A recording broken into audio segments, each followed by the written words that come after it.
ज़रा सोचिए फेरी लगाने वाला जो बाप हो, लेकिन वही बेटियाँ जब अपने बाप को इस कदर परिश्रम करते लेकिन आज जिस छात्रों के बारे में मैं बात कर रही हूँ वो जैक 12वीं की बात है।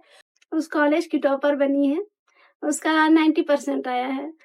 सलाम करते हैं कि जगह-जगह फेरी की दुकान लगाते हैं लेकिन अपनी बेटियों के लिए यही टिप्स देना चाहूँगी कि वो लोग कॉलेज में अच्छे से पढ़ाई करें। नहीं, सिर्फ मतलब थोड़ा बहुत मैं स्ट्रीम आर्ट्स की हूँ। आज मैं नमस्कार, आप देख रहे हैं आईडीटीवी इंद्रधनुष, मैं शुभमिता। जब भी 10वीं हो या 12वीं हो, जब भी रिजल्ट सामने आता है तो हमेशा उन विद्यार्थियों की बात होती है जो क्लास में टॉप करते हैं।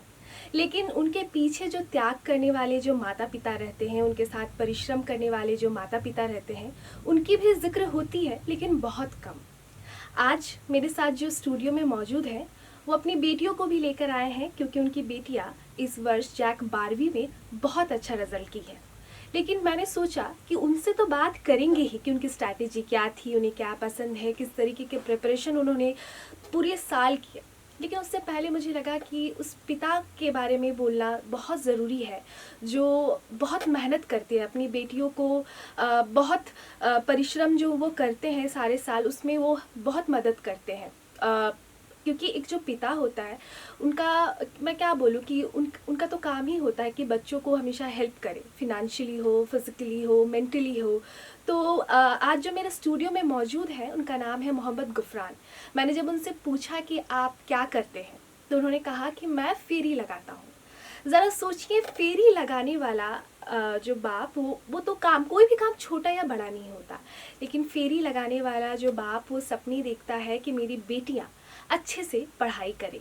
लेकिन वही बेटियाँ जब अपने बाप को इस कदर परिश्रम करते करते हुए देखती है और फिर जब 10वीं हो या 12वीं हो, लेकिन आज जिस छात्रों के बारे में मैं बात कर रही हूँ वो जैक 12वीं की बात है।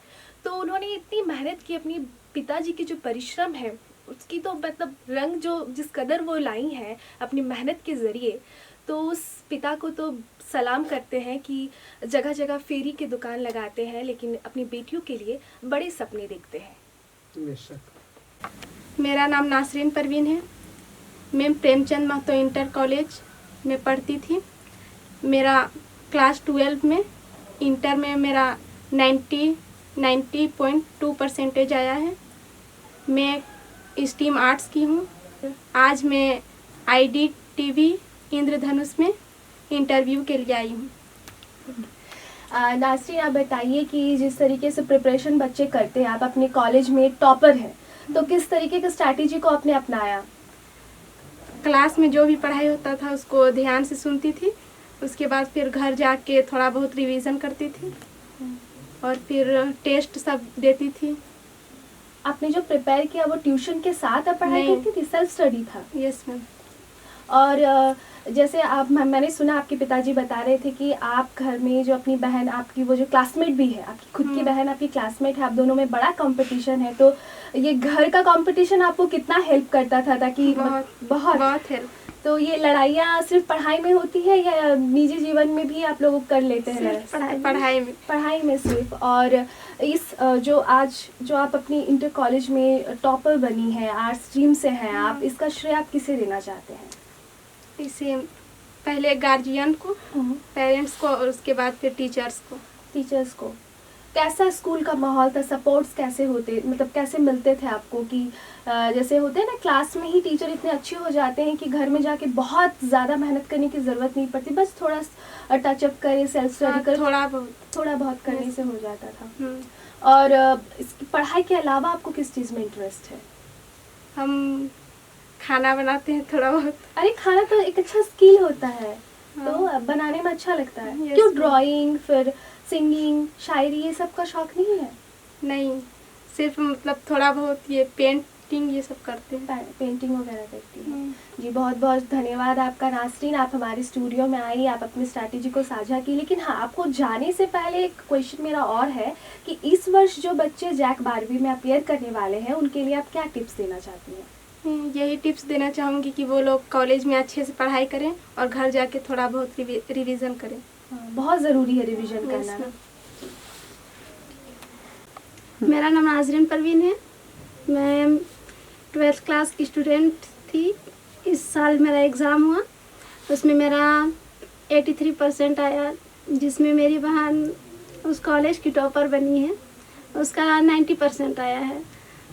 अच्छा, आपको दुख है कि बहन को बहन टॉप कर नहीं गई? नहीं नहीं, बहुत खुशी हुई है, खुशी हुई है। बहुत ज़्यादा खुशी हुई आपसे है। भी मैं ये चीज पूछना चाहती हूँ कि दोनों बहन एक ही क्लास में पढ़ती हैं, एक आप ही लोग क्लास में। क्लासमेट हैं, आप लोग फ्रेंड्स भी एक दूसरे की बोल सकते हैं, बहन है, बेस्ट फ्रेंड। बेस्ट फ्रेंड, बहुत अच्छी बात है। लेकिन इसके अलावा जैसे पढ़ाई में कंपटीशन बहुत जरूरी है, अगर घर से बहुत ये चीज ज़रूरी आती है। है तो बहुत जरूरी है, आपको बाहर कंपटीशन फिर कंपटीशन नहीं लगता है। हम्म। और मैं एक चीज आपसे जानना चाहती हूँ, आपसे बहन से भी बात कर रही थी तो मैं आपसे भी पूछना चाहती हूँ कि उनसे मैंने पूछा कि ये श्रेय आप किसे देना चाहते हैं? मेरे अब्बू, अब्बू को देना चाहते हैं। अब उन्होंने बहुत मेहनत किया हम लोग के पीछे।